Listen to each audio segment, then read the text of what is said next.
नमस्कार मैत्रिणींनो. ठरलं तर मग मालिकेच्या 5 एप्रिलच्या एपिसोडमध्ये काय घडलंय ते जाणून घेऊया. प्रिया जर वेळेत आली नाही तर पूर्ण आजीला उपाशीच राहावं लागेल.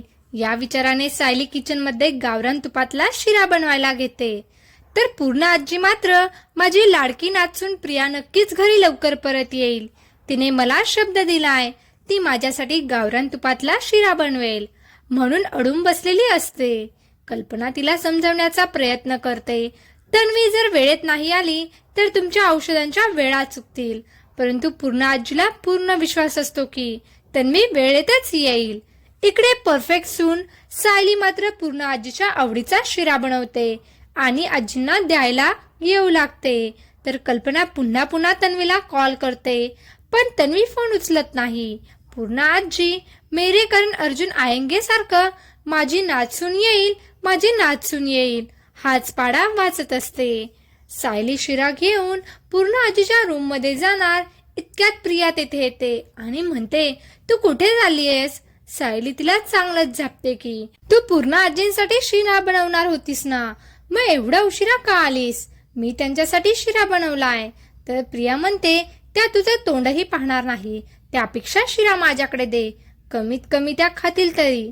सायली म्हणते, त्यांनी शिरा खाणं माझ्यासाठी जास्त महत्वाचं आहे, माझं कौतुक करणं नाही. जा त्यांच्यासाठी शिरा घेऊन. प्रिया पूर्ण आजीच्या रूम मध्ये शिरा घेऊन येते आणि म्हणते, हे घे पूर्ण आजी, तुझ्यासाठी मी गावरान तुपातला तुझ्या आवडतीचा शिरा बनवलाय. आजीला खूप आनंद होतो. पण कल्पना प्रियाला विचारते, तू कुठे गेली होतीस? तर मी तिला खोटं सांगते, मला अचानक माझ्या आईची खूप आठवण आली ना, म्हणून मी तिला भेटायला गेले होते. आम्ही तास दीड तास गप्पा मारल्या. पूर्ण आजी हा शिरा खाते.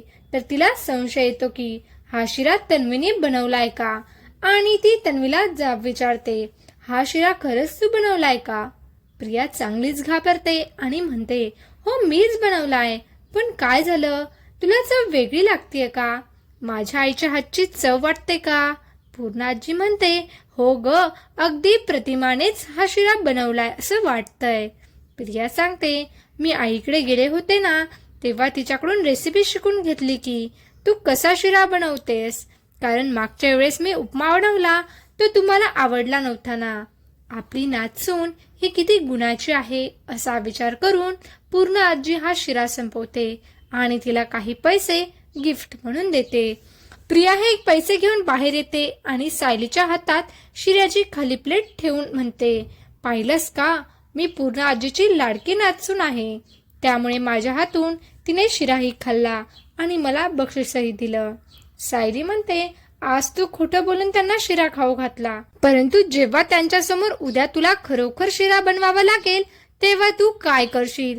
तुझं खोटं जास्त दिवस टिकणार नाही हे लक्षात ठेव. इकडे प्रतिमा आणि सुमन प्रियाबद्दलच बोलत असतात की आपल्या तन्वीला लग्नाआधी सुद्धा आई बापाचं सुख मिळालं नाही आणि आता लग्नानंतरही माहेरचं सुख मिळत नाहीये. रविराज किती चिडलेले आहेत. सुमनला एक आयडिया सुचते की जेव्हा रविराज भाऊजी घरी नसतील तेव्हा आपण अश्विन आणि प्रियाला घरी जेवायला बोलूयात. ही आयडिया प्रतिमालाही आवडते.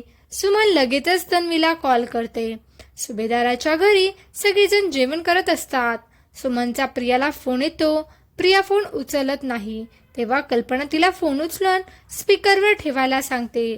प्रिया फोन स्पीकरवर ठेवते तेव्हा सुमन तिला म्हणते, काय ग तन्वी, लग्न झाल्यानंतर तू आम्हाला एकदाही भेटायला आली नाहीस, आम्हाला विसरलीस का? हे ऐकून घरातील सगळ्यांना मोठा धक्काच बसतो. प्रिया चांगलीच घाबरते आणि म्हणते, सुमन काकी, हे तू काय बोलतेस?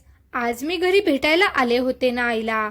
सुमन म्हणते, हो, मी मैत्रिणीला भेटायला गेले होते ना, म्हणून आपली भेट झाली नसेल. पण प्रतिमा प्रियाला म्हणते, असं कसं, मी तर दिवसभर घरीच होते, मग तू तर मला भेटायला आलीच नाही. हे ऐकून सगळेजण प्रियावर संशय घेऊ लागतात. पण प्रिया प्रतिमालाच वेड्यात काढते की आपण एकमेकींना भेटलो, 1.5 तास गप्पा मारल्यात, मी तुझ्याकडून गावरान तुपाचा शिरा कसा बनवायचा ही रेसिपी शिकले आणि तू हे सगळं कसं काय विसरलीस? तुझी ट्रीटमेंट चालू आहे ना, म्हणून तू विसरली असशील. प्रतिमा म्हणते, मी काहीच विसरलेले नाहीये, मला सगळं आठवतंय. सुमन तिच्या मैत्रिणीला भेटायला गेली होती, मी बाजारात गेले, कोणती भाजी आणली हे सगळं मला आठवतंय. मग तुझ्याबद्दल मी कसं काय विसरू शकते? परंतु प्रिया प्रतिमालाच वेड्यात काढते. प्रतिमा खूप हायपर होते. तेव्हा सायली तिला शांत करते की प्रतिमा आत्या, आम्हाला कळतंय तुम्ही जे बोलताय ते सत्य आहे. माझा विश्वास आहे. तुम्ही आता आराम करा. इकडे अर्जुन चैतन्याला फोन करून दामिनी देशमुखची सगळी पर्सनल माहिती मागवून घेतो. तेवढ्यात सायली तिथे येते. अर्जुन केस बद्दलचं काम करत असतो. सायली चक्क त्याची दृष्ट काढते आणि त्याला स्वतःच्या हाताने खाऊ घालते. अर्जुन विचार करतो की सायली किती चांगली आहे, ती आपली किती काळजी घेते, पण आपण तिला वेळच देत नाही. त्यामुळे तो सायलीला म्हणतो की उद्या आपण डिनर करायला जाऊयात. परंतु सायली म्हणते, आता तुम्ही केसकडे लक्ष द्या, आपण हे नंतरही करू शकतो. थोड्या वेळानंतर अर्जुन तसाच झोपी जातो. सायली त्याच्या अंगावर चादर टाकते आणि विचार करू लागते की प्रिया आज किती खोटं बोलली.